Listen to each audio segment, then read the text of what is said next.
The autumn rain fell steadily on Lexington, Kentucky that October evening in 2024, drumming against the windows of the Fayette County Police Department with a rhythm that seemed almost purposeful. Detective Marcus Webb stood in the cold case unit, a cramped room on the third floor that smelled of old paper and stale coffee, staring at a photograph that had haunted the department for over 2 decades. The image showed a young woman with auburn hair and a brilliant smile, frozen forever at 23 years old. Her name was Bethany Morrison, and her story was about to finally reach its conclusion in the most unexpected way imaginable. But to understand how this case went from forgotten file to front-page news, we need to go back to where it all began, to a time when the world was simpler, technology was primitive by today's standards, and a killer walked free, believing they had committed the perfect crime. It was March 14, 1998. Spring was just beginning to break through Kentucky's lingering winter chill. Bethany Morrison had moved to Lexington only 8 months earlier, drawn by a job opportunity at a small marketing firm downtown. She was the kind of person who lit up every room she entered, colleagues would later say. Originally from a small town in eastern Tennessee, she had big dreams and an infectious enthusiasm that made everyone around her believe those dreams were possible. On that Friday evening, Bethany left work at precisely 5:30, waving goodbye to her supervisor, Janet Kowalski, who watched her walk toward the parking garage with her usual spring in her step. Bethany had mentioned plans to grab dinner with friends at a popular restaurant in the Chevy Chase neighborhood, a trendy area known for its historic homes and upscale dining. She never made it to that dinner. When Bethany failed to show up or answer her phone, her friends initially assumed she had gotten caught up with something else. It was not entirely unusual for plans to change in those pre-smartphone days. But when Saturday morning arrived and Bethany still had not responded to messages left on her answering machine, her closest friend, Diana Rothman, felt the first stirrings of genuine worry. Diana drove to Bethany's apartment, a modest one-bedroom unit in a complex off Richmond Road. The parking lot was nearly empty that Saturday morning, and Bethany's car, a green Honda Civic, sat in its usual spot. That was the first troubling sign. Diana knocked on the apartment door, calling out Bethany's name. Silence greeted her. She knocked harder, pressing her ear against the door, listening for any sound of movement inside. Nothing. The apartment manager, a retired postal worker named Howard Chen, reluctantly agreed to open the door after Diana explained the situation. What they found inside would become seared into Diana's memory forever. The apartment was eerily undisturbed. Bethany's purse sat on the kitchen counter, her wallet inside with her identification and credit cards. Her jacket hung on the back of a chair. Everything looked normal, as if Bethany had simply stepped out for a moment and would return any second, but she never did.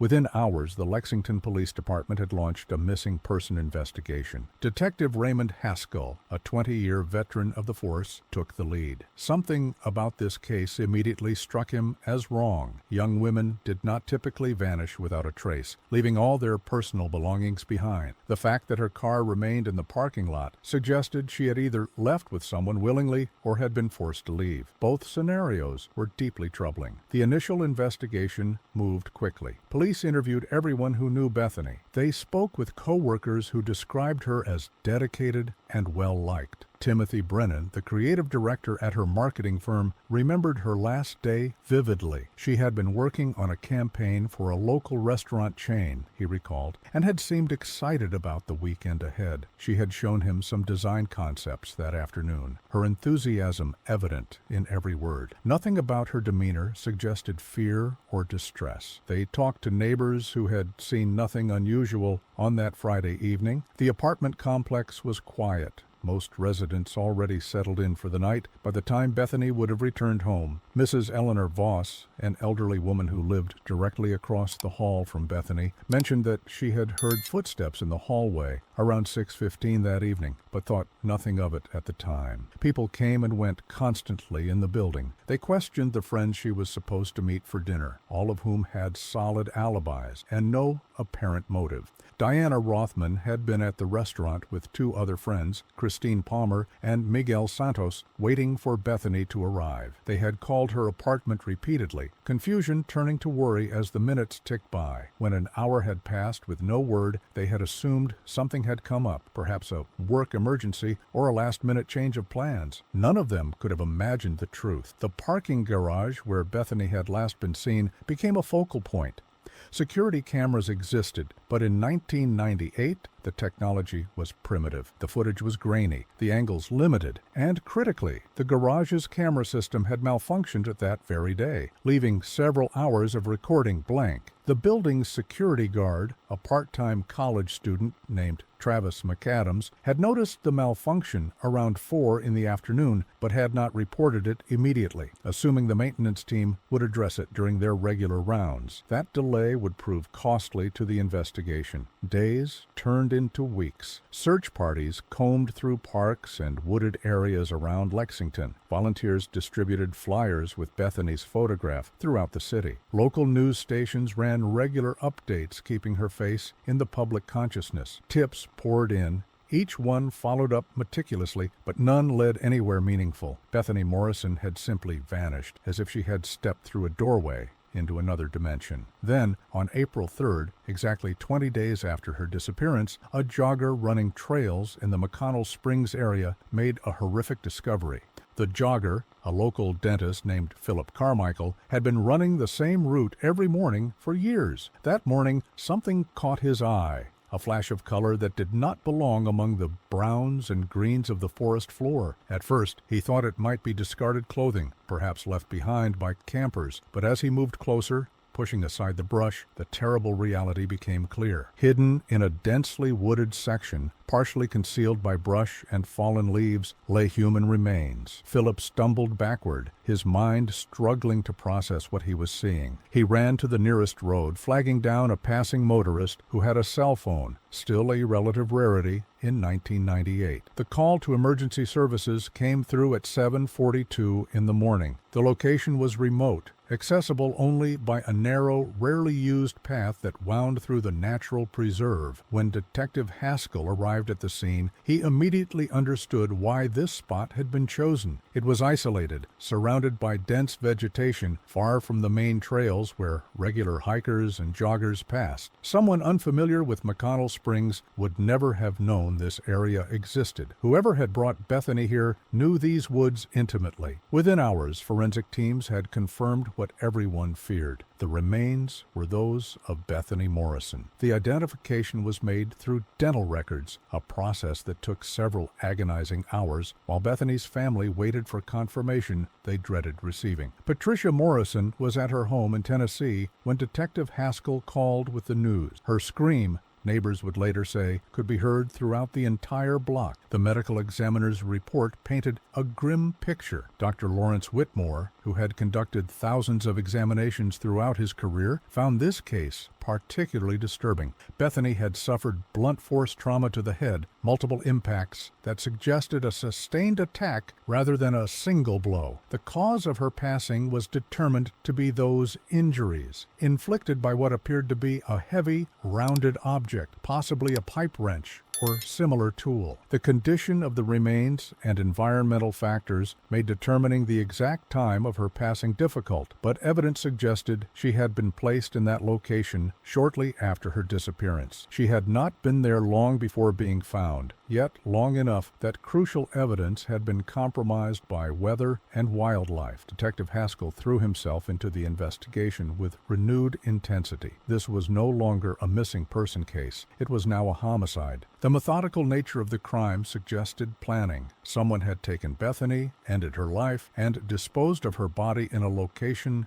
they clearly knew well. The McConnell Springs area, while popular with locals, had hundreds of acres of woods and trails. Whoever placed Bethany there had known exactly where to go to minimize the chances of discovery. The investigation expanded. Police looked into Bethany's personal life with even greater scrutiny. Was there a romantic relationship gone wrong? A stalker, perhaps? Jealous colleagues? They examined her finances, her phone records, her mail. They interviewed extended family members, old friends from Tennessee, even casual acquaintances from her college days. days, every possible lead was pursued, every connection explored. One name kept appearing in the investigation, though always peripherally: Gerald Hutchins. Gerald was a maintenance worker who serviced several buildings downtown, including the one where Bethany worked. He was 42 years old in 1998. Lived alone in a small house on the outskirts of Lexington, and had what co-workers described as an odd demeanor. He was quiet, kept to himself, and seemed uncomfortable around women. Several people mentioned that Gerald had been seen talking to Bethany on a few occasions, always when she was entering or leaving the building. One co-worker, a janitor named Russell Pembroke, who often worked alongside Gerald, mentioned that Gerald had seemed particularly interested in Bethany's schedule. Russell recalled Gerald asking questions about when certain tenants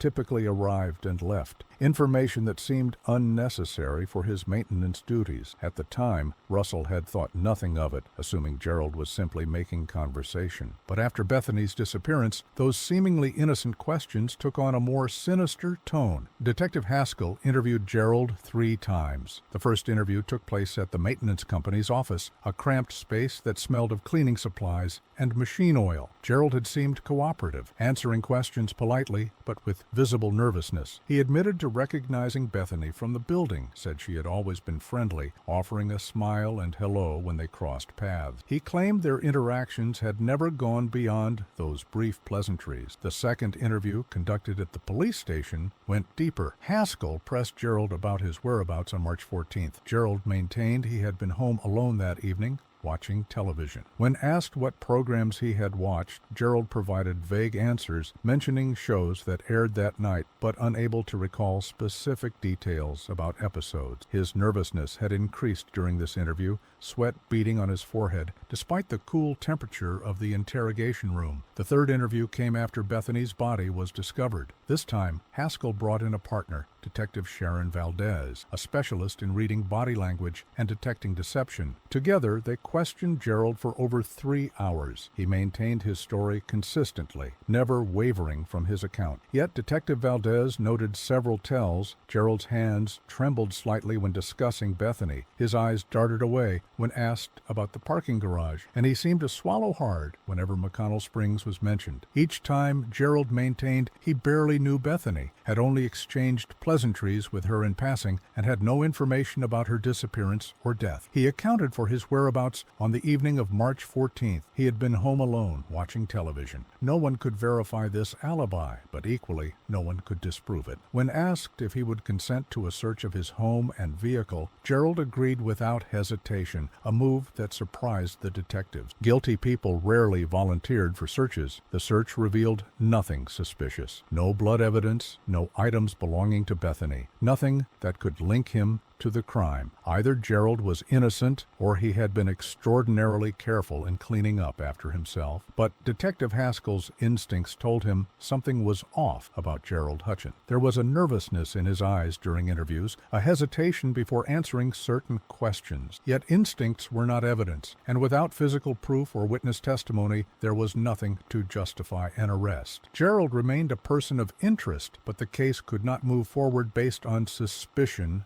alone. Months passed. The investigation began to slow. Every lead had been exhausted, every witness re-interviewed, every piece of evidence analyzed and reanalyzed. The forensic technology of 1998 had limitations. DNA testing existed, but was far less sophisticated than it would become. The evidence collected at the scene in McConnell Springs yielded frustratingly little. There were no fingerprints, no clear DNA samples, no murder weapon ever recovered. By the end of 1998, the Bethany Morrison case had gone cold. Detective Haskell retired in 2003, carrying the weight of that unsolved case with him into retirement. The file was transferred to the cold case unit, joining dozens of other investigations that had reached dead ends. Bethany's family held memorial services, established a scholarship in her name, and tried to find ways to move forward while living with the agony of unanswered questions. Her mother, Patricia Morrison, became an advocate for victims' families, channeling her grief into helping others navigate the nightmare of losing a loved one to violence. Years turned into decades. Technology evolved. The digital revolution transformed every aspect of law enforcement. DNA testing became exponentially more precise and reliable. Databases expanded, connecting information across jurisdictions in ways that had been impossible in the late 90s. Old evidence, once considered tested to its limits, could now be re-examined with techniques that would have seemed like science fiction to Detective Haskell. Detective Marcus Webb joined the Lexington Police Department's cold case unit in 2018. He was young for the position, only 34, but he had earned a reputation as tenacious and detail-oriented. He approached cold cases with fresh eyes and a belief that new technology could solve old crimes. When he first pulled the Bethany Morrison file, he was struck by how thorough the original investigation had been. Detective Haskell had done everything right, had followed every possible lead. The case had gone cold not because of sloppy police work, but because the technology and resources of the time had reached their limits. Webb began systematically reviewing every piece of evidence. He created digital timelines, mapping out every movement, every interview, every piece of information gathered in 1998. He studied photographs of the crime scene, read and reread witness statements, and familiarized himself with every detail of Bethany's life. And like Detective Haskell before him, he kept coming back to Gerald Hutchins. By 2024, Gerald was 68 years old. He had long since retired from maintenance work and lived quietly in the same small house on the outskirts of Lexington. He had never married, had few friends, and lived a life of almost complete isolation. To neighbors, he was simply the old man who kept to himself, who maintained his small yard with obsessive precision, who rarely spoke to anyone. Detective Webb decided to take a fresh look at the physical evidence from the McConnell Springs crime scene. In the evidence room, sealed in plastic bags and boxes, were items that had been collected 26 years earlier. Among them was a small piece of fabric found near where Bethany's body had been discovered. In 1998, this fabric fragment had been tested for DNA, but the technology had been unable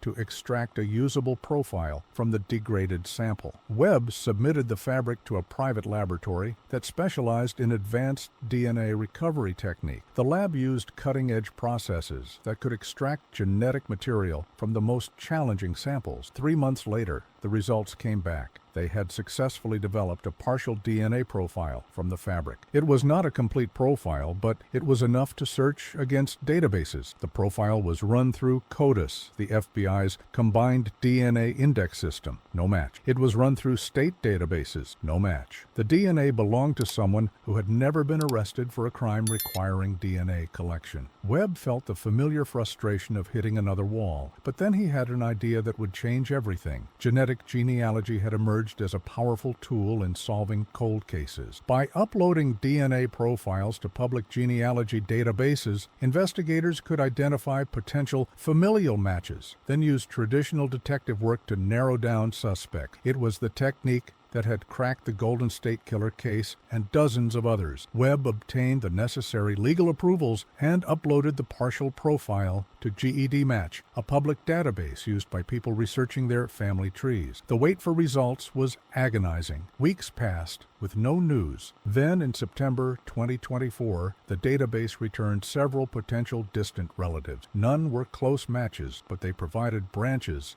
of a family tree. Webb contacted a genetic genealogist, a specialist named Dr. Sarah Chen, who had helped solve several high-profile cases. Dr. Chen had pioneered techniques for building family trees from fragmentary DNA evidence, work that had helped identify victims of disasters and solve decades-old crimes. Together, they began the painstaking process of building a family tree, working backward from the distant relatives, looking for common ancestors, then working forward to identify who in that family tree would have been in Lexington, Kentucky in 1998. The process was like assembling a massive jigsaw puzzle with pieces scattered across a century of records. The work took weeks of intensive research. Dr.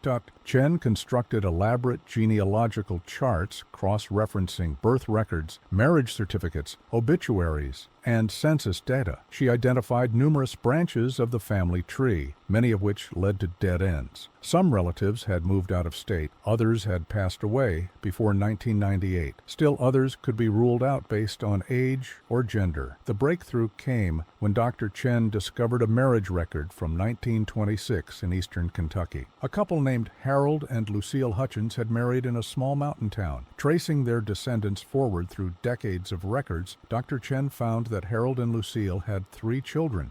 One of those children, a son named Walter, had moved to Lexington in the 1950s. Walter had married and had 2 sons of his own. One of those sons was named Gerald, but one branch kept drawing her attention. A family that had settled in Kentucky in the early 20th century, with descendants scattered throughout the state. The genetic evidence suggested that the DNA on the fabric fragment belonged to someone in this specific family line. Dr. Chen spent days verifying the connections, checking and rechecking her work. The science was solid, but the genealogical research had to be airtight. She created a list of every male descendant of Harold and Lucille Hutchins who would have been between 20 and 60 years old in 1998 and who had lived in or near Lexington. The list contained 17 names. Webb's team began systematically investigating each one, checking addresses, employment records, and any connections to Bethany Morrison. As the family tree took shape, one name emerged that made Detective Webb's pulse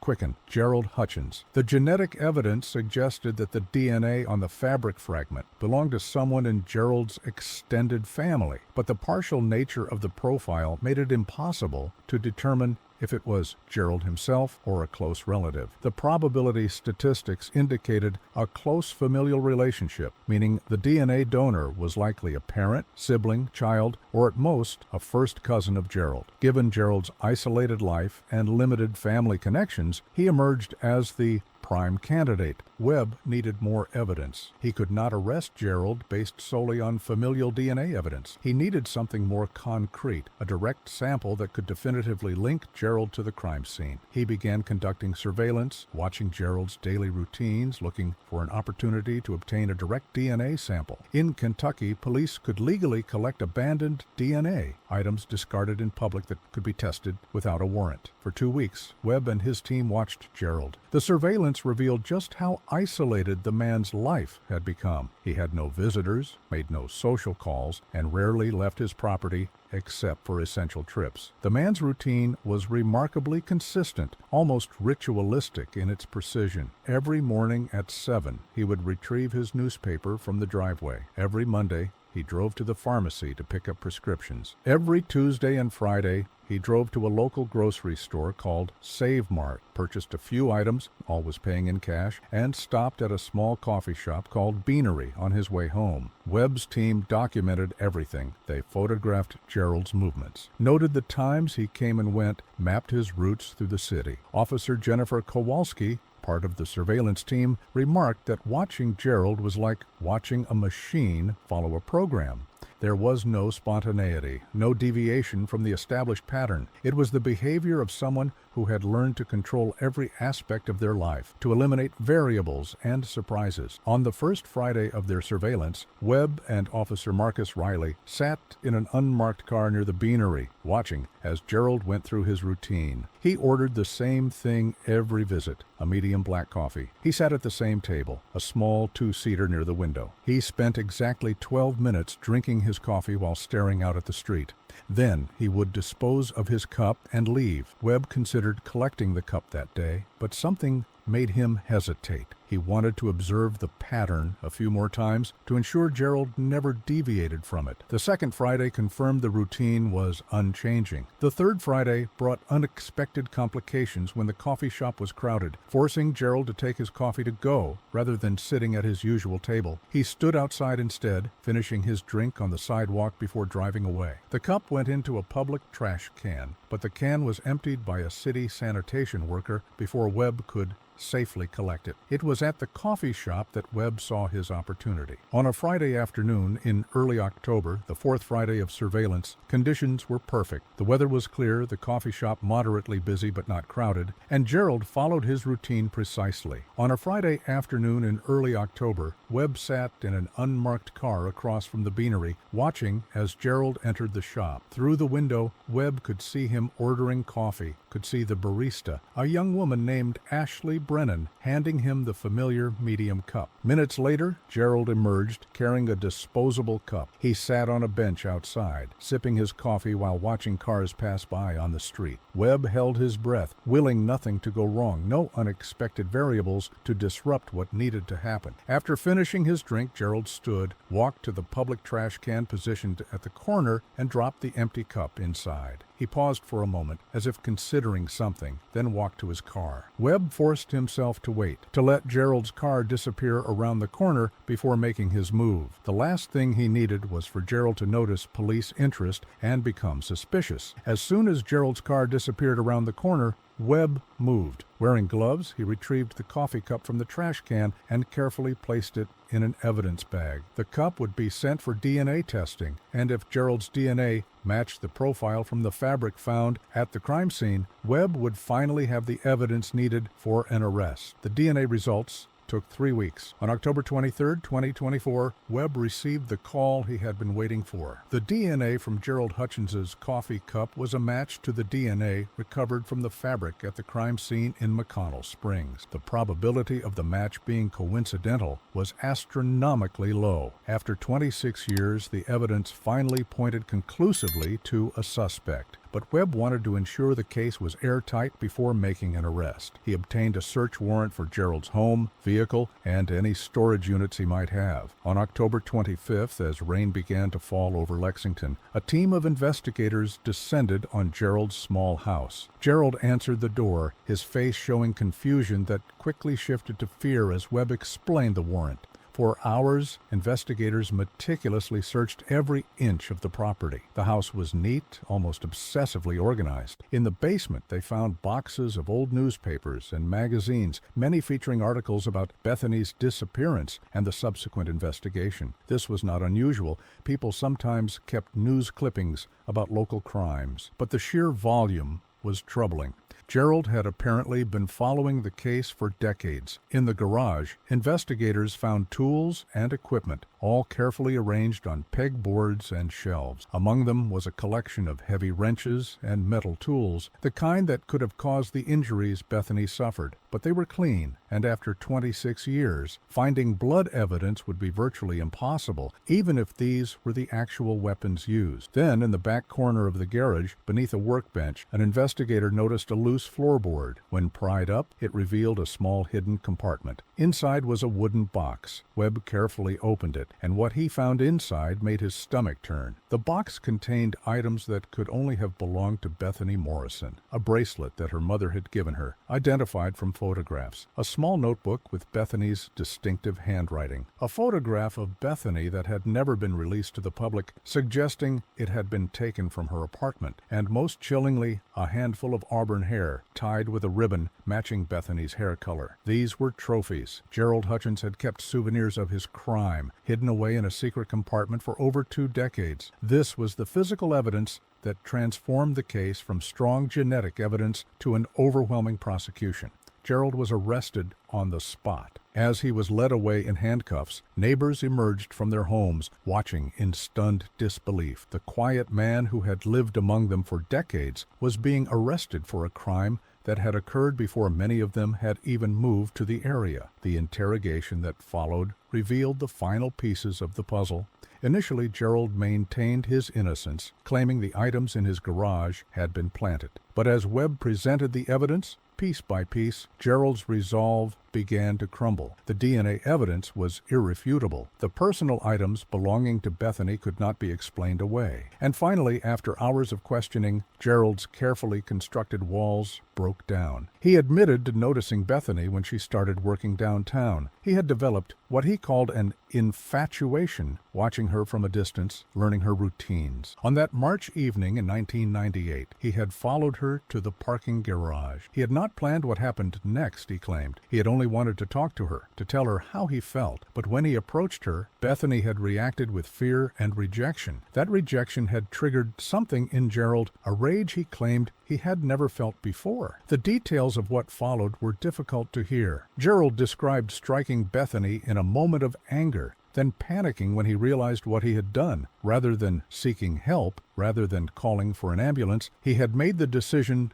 to hide his crime. He had placed Bethany's body in his vehicle and driven to McConnell Springs, an area he knew well from hiking there for years. He had chosen that remote spot deliberately, believing she would never be found. For 26 years, Gerald had lived with his secret. He had watched the investigation unfold, had even been interviewed by police, and had believed he had gotten away with it. The technology that eventually caught him had not existed when the crime was committed. He had assumed that as the years passed, the chances of being caught diminished. He had been wrong. The arrest of Gerald Hutchins sent shockwaves through Lexington. The story dominated local and national news. For Patricia Morrison, now 71 years old, the news brought a complex mix of emotions. Justice was finally coming for her daughter, but it could never undo the 26 years of anguish, of not knowing, of wondering if the person who had taken Bethany from her would ever be held accountable. The trial was scheduled for the following spring. Legal proceedings moved slowly as Gerald Hutchins pleaded not guilty, though his legal team, led by defense attorney Robert Fairchild, acknowledged privately that the evidence against him was substantial. The prosecution, headed by Assistant District Attorney Monica Prescott, prepared their case meticulously. They knew this trial would draw national attention, that the techniques used to solve this cold case would be scrutinized by legal experts and the media. The trial began on April 7, 2025, in a Fayette County courtroom packed with observers. Media representatives filled the gallery, alongside Bethany's family and friends who had waited so long for this moment. Patricia Morrison sat in the front row every single day of the trial, a photograph of Bethany clutched in her hands, her eyes never leaving Gerald Hutchins. The prosecution presented their case over 2 weeks. They called Dr. Sarah Chen to explain the genetic genealogy process, using charts and visual aids to help the jury understand how DNA from a fabric fragment had led them to Gerald Hutchins. Dr. Chen's testimony was clear and compelling, breaking down complex science into understandable terms. She explained how the odds of the DNA being from anyone other than Gerald were infinitesimally small, astronomical numbers that made coincidence effectively impossible. Forensic experts testified about the DNA match from the coffee cup, about the preservation of evidence over 26 years, about the meticulous chain of custody that ensured the integrity of every sample. Detective Marcus Webb spent an entire day on the witness stand, walking the jury through the investigation, step by step,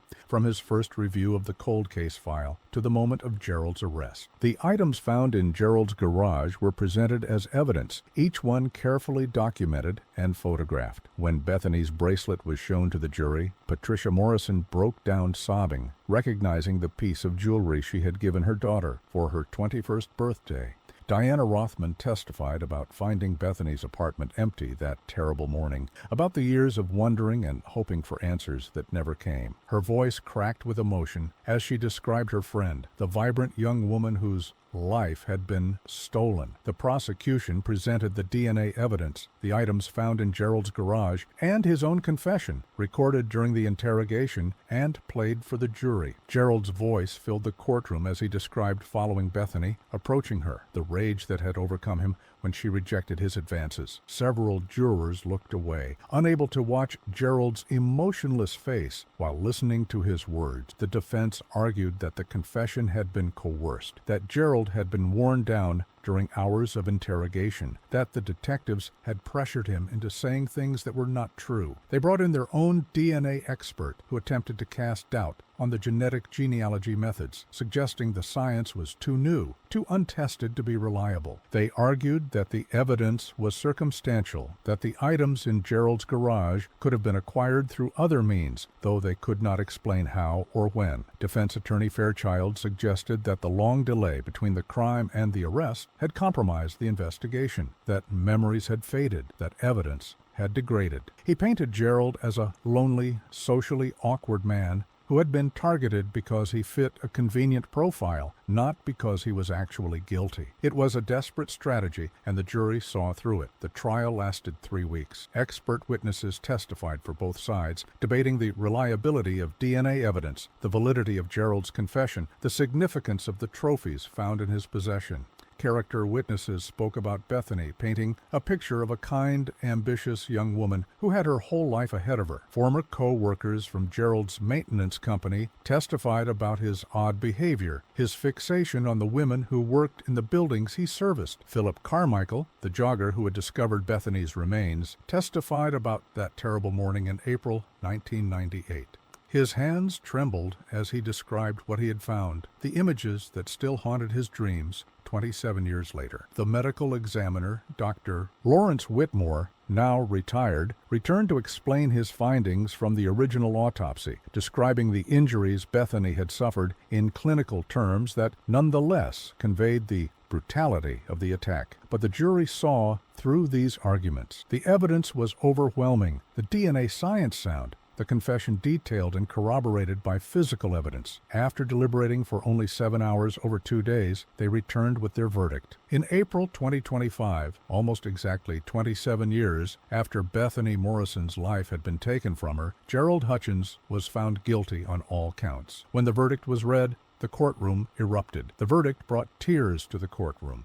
Patricia Morrison sobbed quietly, clutching a photograph of her daughter, finally able to release 27 years of tension and grief. Diana Rothman, who had discovered Bethany missing all those years ago, sat in the gallery, finally seeing the closure she had thought might never come. Other members of Bethany's family embraced, their tears a mixture of sorrow for what they had lost and relief that justice had finally been served. During sentencing, Patricia Morrison addressed the court.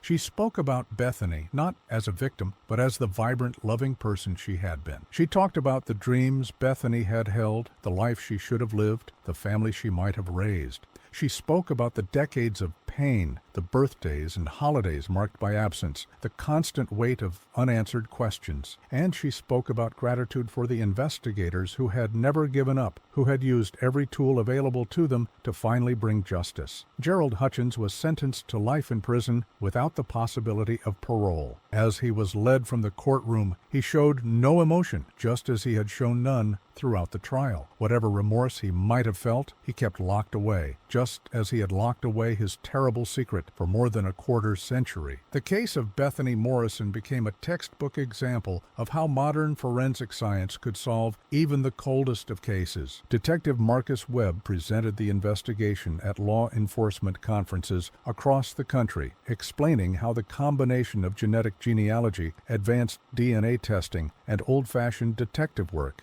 had cracked a case that had seemed unsolvable. The techniques used to catch Gerald Hutchins were adopted by cold case units across the country, leading to breakthroughs in dozens of other long-dormant investigations. Universities began teaching the case in criminal justice programs, using it to illustrate the evolution of forensic science and the importance of preserving evidence even when contemporary technology cannot analyze it. Students learned how a fabric fragment stored carefully for 26 years had eventually yielded the key that unlocked the entire mystery. They studied the methodical approach Detective Webb had taken, the collaboration between law enforcement and genetic specialists, the patience required to build a case that would withstand legal scrutiny. The Lexington Police Department received inquiries from agencies nationwide, asking for guidance on implementing similar cold case review program. Webb found himself mentoring detectives from other cities, sharing the protocols his team had developed, encouraging them to take fresh looks at cases that had been gathering dust for years. Within months of Gerald's conviction, 3 other cold case units reported breakthroughs using genetic genealogy techniques inspired by the Morrison investigation. But beyond the forensic science, beyond the investigative techniques, the case taught something more profound. It demonstrated that justice, while sometimes delayed, could still be achieved. It showed that the passage of time does not erase culpability, that those who commit terrible acts can never truly rest easy, because the tools of justice continue to evolve and improve. It proved that even when investigations reach apparent dead ends, dedicated professionals continue working, continue searching for new angles and new technologies that might provide answers. For the families of other cold case victims, the resolution of Bethany Morrison's case provided hope. Within weeks of the verdict, the Lexington Police Department received dozens of calls from family members of unsolved cases, asking if their loved ones' cases could be reviewed with these new techniques. Patricia Morrison, even in her grief, met with several of these families, offering support and encouragement. She understood their pain intimately, knew the torture of unanswered questions, and wanted them to know that resolution was possible. One such family was the Hendersons, whose daughter Melissa had disappeared under similar circumstances in 2001. The case had gone cold after initial investigations yielded no suspect. Webb agreed to review the case, applying the same methodical approach he had used with Bethany's investigation. The Henderson family watched the Morrison trial closely, seeing in it a roadmap for what their own journey toward justice might look like. It proved that cases gathering dust in evidence rooms were not forgotten, that dedicated investigators continued to work on behalf of victims who could no longer speak for themselves. It reminded everyone that in the pursuit of justice, persistence and innovation could overcome even the most carefully hidden crimes. The message resonated far beyond Lexington, inspiring families across the nation who had suffered similar losses, who had lived with the same agonizing uncertainty that had tormented Patricia Morrison for 27 years. As autumn rain continued to fall over Lexington, washing clean the streets where Bethany Morrison had once walked with dreams in her heart, the city began to heal a wound that had festered for nearly 3 decades. Her name would no longer be synonymous with mystery and loss, but with perseverance and resolution. The Bethany Morrison Memorial Scholarship, established by her family in 1999, had helped over 50 young women pursue marketing and communications degrees. The scholarship fund, which had relied on small donations and fundraising events for years, received an unexpected surge of support following the trial. Contributions poured in from across the country, from people who had followed the case and wanted to ensure that Bethany's legacy continued to make a positive difference. One recipient of the scholarship, a young woman named Vanessa Chen, who graduated in 2023, delivered a speech at her university's commencement ceremony. She spoke about Bethany, about how a woman she had never met had made her education possible, about how she was determined to live the kind of life Bethany had been denied the chance to live. The speech moved everyone in attendance, reminding them that tragedy could be transformed into something meaningful and lasting. The scholarship established in her memory continued to help young women pursue their dreams, ensuring that Bethany's legacy was not defined by how her life ended, but by how she had lived and the positive impact her memory continued to have. Each scholarship recipient learned about Bethany's story, about her enthusiasm and kindness, about the dreams she had held. They understood they were carrying forward her spirit, living out the ambitions she had never been able to fulfill. Detective Webb returned to the cold case unit, where other files awaited his attention. Other families waited for answers. Other victims deserved justice. His desk was covered with case folders, each one representing a person whose story had been interrupted, whose justice had been delayed. The success with Bethany's case had given him renewed energy and confidence. He knew now with absolute certainty that no case was truly hopeless, that advances in technology and technique could breathe new life into the coldest investigations. He began reviewing the case of Marcus Holland, a college student who had vanished in 2007. The similarities to Bethany's case were striking. A young person full of promise, an inexplicable disappearance, an investigation that had exhausted all contemporary leads. Webb wondered if the same approach that had solved Bethany's case might work here. He pulled out the evidence logs, checking what biological samples had been preserved, already forming a plan of action. The Bethany Morrison case had shown him that no matter how much time had passed, no matter how cold the trail had become, the truth could still emerge from the shadows. It was a lesson that would drive his work for years to come, a reminder that every victim deserved the same dedication, the same refusal to give up, the same commitment to finding answers no matter how long it took. And in a prison cell, Gerald Hutchins faced the rest of his days with the weight of his actions finally acknowledged. He had been transferred to a maximum security facility in western Kentucky, where he lived in relative isolation. Other inmates knew his story, knew what he had done. In the prison hierarchy, Those who harmed women were at the bottom, and Gerald's life behind bars was far from comfortable. He received no visitors. His parents had passed away years before his arrest, and he had no siblings or close relatives who maintained contact. The secret he had carried had become his life's defining truth. Whatever normal existence he had managed to construct over 26 years had crumbled, replaced by the stark reality of accountability. His story served as a reminder that even in silence, even in the careful hiding of evidence, even in the passage of decades, justice has a way of finding its path forward. Prison officials reported that Gerald spent most of his time in the facility's library, reading books on history and science. He rarely spoke to other inmates, maintained a spotless disciplinary record, and showed no outward signs of remorse or reflection. It was as if he had simply transferred his carefully controlled,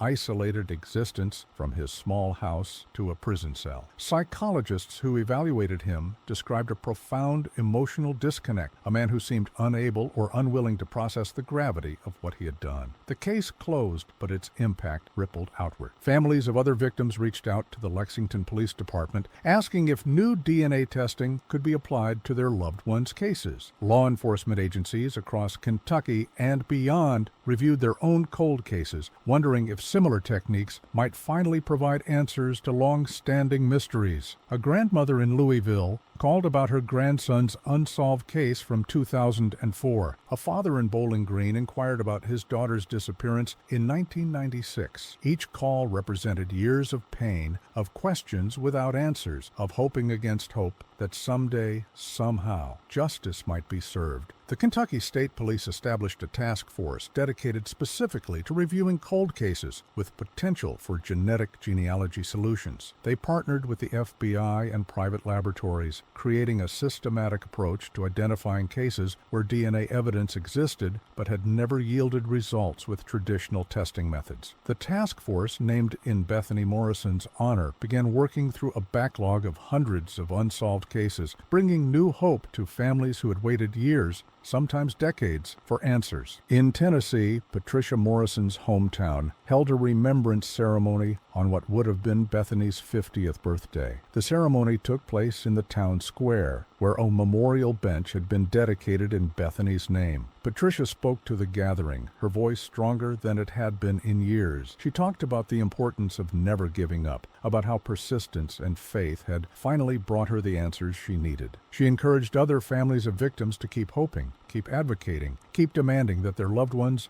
not be forgotten. In the end, the story of Bethany Morrison is not just about a crime solved after 26 years. It is about the relentless march of progress, the dedication of those who refuse to let the forgotten stay forgotten, and the fundamental truth that actions have consequences, even if those consequences take decades to manifest. It is about a young woman whose life was stolen from her, but whose memory sparked changes that would help others find justice. It is about the power of science, the importance of perseverance, and the ultimate triumph of truth over deception. It teaches us that every piece of evidence, no matter how insignificant it might seem at the time, could hold the key to future justice. It reminds us that investigators who dedicate themselves to cold cases are not just solving crimes, but providing closure to families who have lived in anguish, who have spent years wondering if they would ever know what happened to their loved ones. It demonstrates that technology, while advancing rapidly, must be paired with human dedication, intuition, and unwavering commitment to make a real difference. The impact of Bethany's case extended into unexpected areas of society. Legal scholars began studying the case as an example of how genetic genealogy evidence could be properly presented in court. Defense attorneys and prosecutors alike examined the trial transcripts, analyzing how the science had been explained to a jury of laypeople, how objections had been handled, how the legal system had adapted to incorporate this relatively new investigative technique. Privacy advocates raised important questions about the use of public genealogy databases for law enforcement purposes. The debate was complex and nuanced. On one hand, people who uploaded their DNA to these databases did so voluntarily, often hoping to connect with distant relatives or learn about their heritage. On the other hand, by doing so, they were potentially exposing their family members to law enforcement scrutiny. The Morrison case became a focal point in these discussions, a real-world example of the tension between privacy rights and public safety.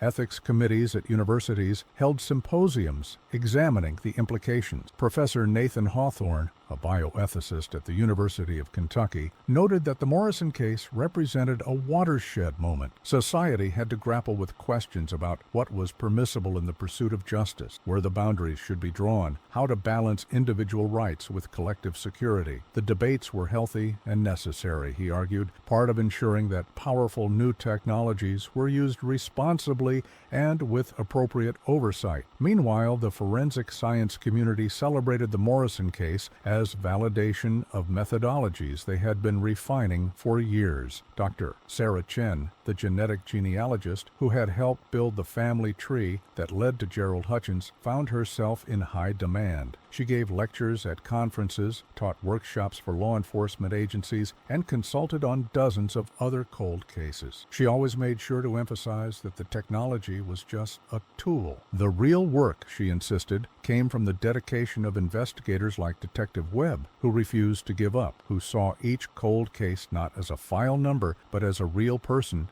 who deserved justice. The media coverage of the case was extensive and, for the most part, thoughtful. Major news networks produced documentary features examining how the case had been solved. Podcasts dedicated episodes to analyzing the investigation. True crime enthusiasts discussed every detail in online forums. But unlike many high-profile cases, the coverage of Bethany Morrison's case focused not on sensationalism, but on the human element, the family's long wait for justice, the detective's methodical investigation, the scientific breakthroughs that made resolution possible. Diana Rothman, Bethany's close friend who had discovered her missing all those years ago, wrote a memoir about her experience. The book, titled Waiting for Justice 27 Years with Bethany, became a bestseller. Diana donated all proceeds to organizations supporting families of victims and to cold case investigation funds. In interviews promoting the book, she spoke eloquently about the importance of remembering victims as whole people, not just as names in case files. She described Bethany's laugh, her terrible taste in movies, her obsession with trying every coffee shop in Lexington. These details, she argued, were just as important as the facts of the case. The Lexington community itself underwent a transformation in how it viewed cold cases. Local news stations began running regular features on unsolved crimes, keeping them in the public consciousness. The police department established a tip line specifically for cold cases, and the response was overwhelming.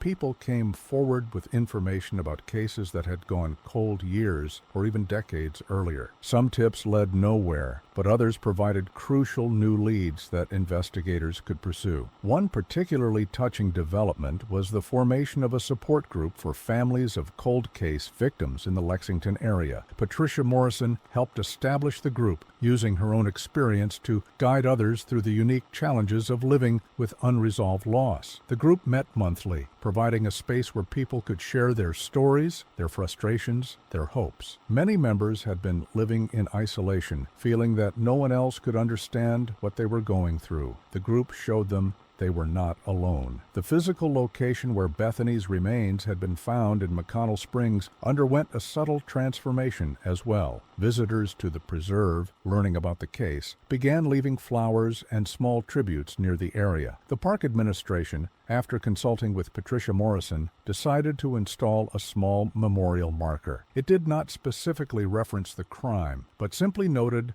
that this beautiful natural area had also been the site of tragedy and served as a reminder to cherish life and seek justice for those who could no longer speak for themselves. Detective Raymond Haskell, who had led the original investigation in 1998, was in poor health by the time of Gerald's trial. He was 82 years old, suffering from advanced dementia and living in a nursing facility. But on his good days, when his mind was clear, nurses reported that he would talk about Bethany Morrison. He had never forgotten her case, had carried the weight of it through his retirement and into his twilight years. When Detective Webb visited to tell him about the arrest, Haskell wept. Even in his diminished state, he understood that the case that had haunted him for so long had finally been solved. Haskell passed away 3 months before the trial concluded, but his family attended, sitting in the courtroom gallery as representatives of the original investigation. His daughter, Jennifer Haskell, spoke to reporters outside the courthouse, explaining that her father had never given up hope that someday, somehow, justice would be served. The resolution of the case, she said, had given him peace in his final months, had allowed him to let go of a burden he had carried for more than 2 decades. The technological advances that enabled the solving of Bethany's case continued to evolve. By 2025, genetic genealogy had become a standard tool in the cold case investigators' arsenal. Databases grew larger and more comprehensive. Techniques for extracting DNA from degraded samples improved. Software for analyzing genetic data became more sophisticated. Each advancement meant that more cold cases could potentially be solved, more families could find the answers they desperately sought. But technology alone was not enough, as Detective Webb frequently emphasized in his presentations. The human element remained crucial. Investigators needed to be thorough in their original work, preserving evidence properly, documenting everything meticulously. They needed to be willing to revisit old cases with fresh eyes, to consider new approaches, to collaborate with specialists in emerging fields. They needed to see victims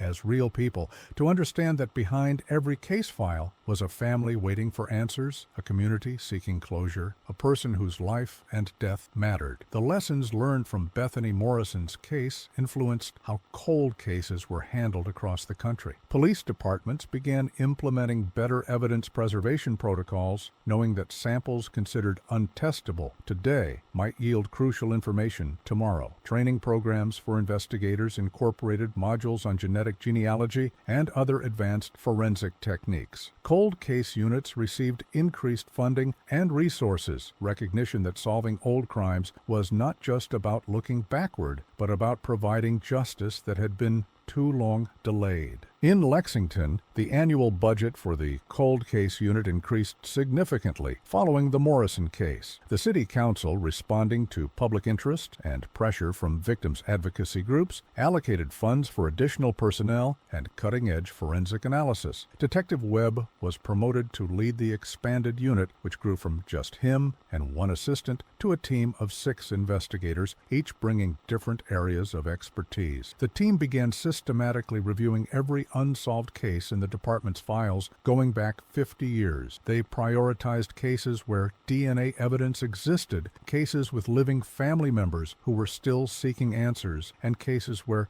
new investigative techniques might yield results. The work was painstaking and often heartbreaking, but it was also deeply meaningful. Each case represented a person whose story deserved to be told, whose death or disappearance deserved to be investigated with the best tools available. By the end of 2025, Webb's team had made significant progress on 5 additional cold cases. 2 had resulted in arrests. 1 had been solved through identification of previously unknown remains. 2 others remained under active investigation, but had advanced further than they had in years. Each success brought renewed hope to other families, demonstrated that the Morrison case was not an isolated miracle, but the beginning of a new era in cold case investigation. The ripple effects continued to spread. Other Kentucky cities established or expanded their own cold case units, modeling their approaches on Lexington's success. Statewide, prosecutors and law enforcement officials met to discuss best practices for handling cases that relied on genetic genealogy evidence. They worked to ensure that techniques were applied consistently and legally, that evidence would withstand court challenges, that the rights of both victims and defendants were protected. Educational institutions responded as well. The University of Kentucky established a scholarship program for students interested in forensic science, funded in part by donations from people inspired by the Morrison case. High schools in the Lexington area began offering courses in forensic science, sparking interest in careers that could contribute to solving crimes and bringing justice to victims and their families. Perhaps most importantly, the Morrison case changed the conversation about cold cases in American society. No longer were these investigations seen as futile exercises, as resources wasted on cases that would never be solved. Instead,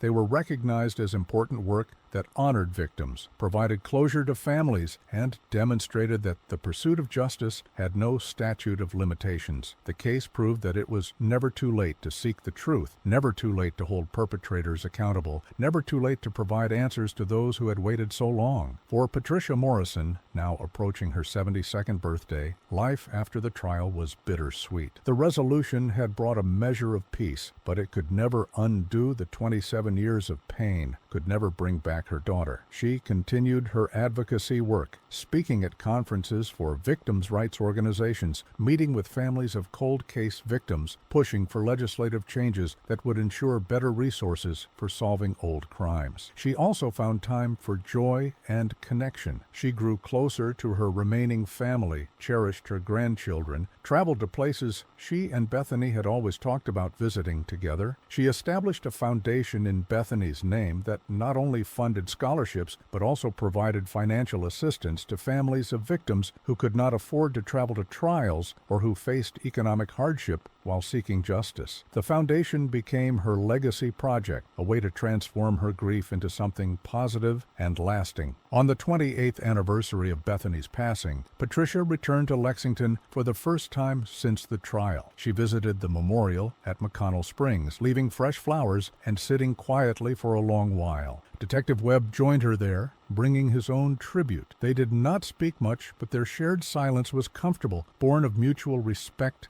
and understanding. Before leaving, Patricia placed her hand on the memorial marker and whispered words only she and the memory of her daughter would ever know. As the rain finally stopped and the sun broke through the clouds over Lexington, reflecting off wet pavement and the windows of the police department where this long journey had finally reached its conclusion, one thing became clear. Bethany Morrison's story, tragic as it was, had become a beacon of hope for countless others still waiting for their own stories to end with justice served and truth revealed. And in that hope, in that persistent pursuit of what is right, lies a lesson for us all about the value of never giving up, never forgetting, and never allowing the passage of time to diminish the importance of accountability and truth. The story of Bethany Morrison stands as a testament to the power of human perseverance combined with scientific innovation. It reminds us that every victim deserves justice, regardless of how much time has passed since their loss. It shows us that families who wait in agony for decades are not forgotten, that dedicated professionals continue to work on their behalf, that new technologies constantly open new possibilities for solving what once seemed unsolvable. Most importantly, it teaches us that evil acts, no matter how carefully concealed, no matter how much time passes, can still be brought to light. Gerald Hutchins lived 26 years believing he had escaped consequences for his actions, but in the end, the truth found him. The fabric fragment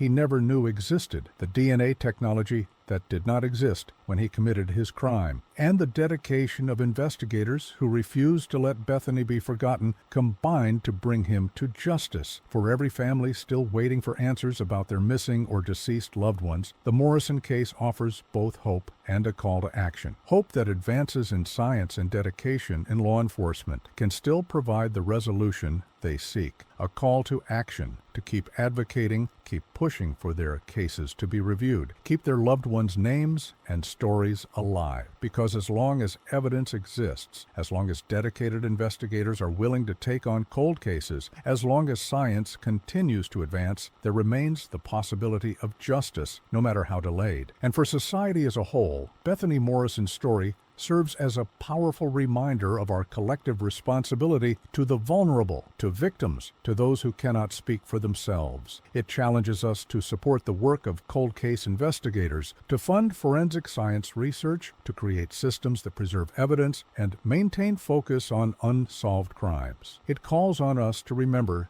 that behind every statistic about unsolved cases is a real person, a family in pain, a community seeking closure. The resolution of one 26-year-old case may not seem like much in the broader scheme of justice, but for Patricia Morrison, for Diana Rothman, for everyone who knew and loved Bethany, it meant everything. And in that meaning, in that specific individual achievement of justice, we find the universal truth that every person matters, every life has value, and every victim deserves to have their story told and their justice served, no matter how long that journey takes.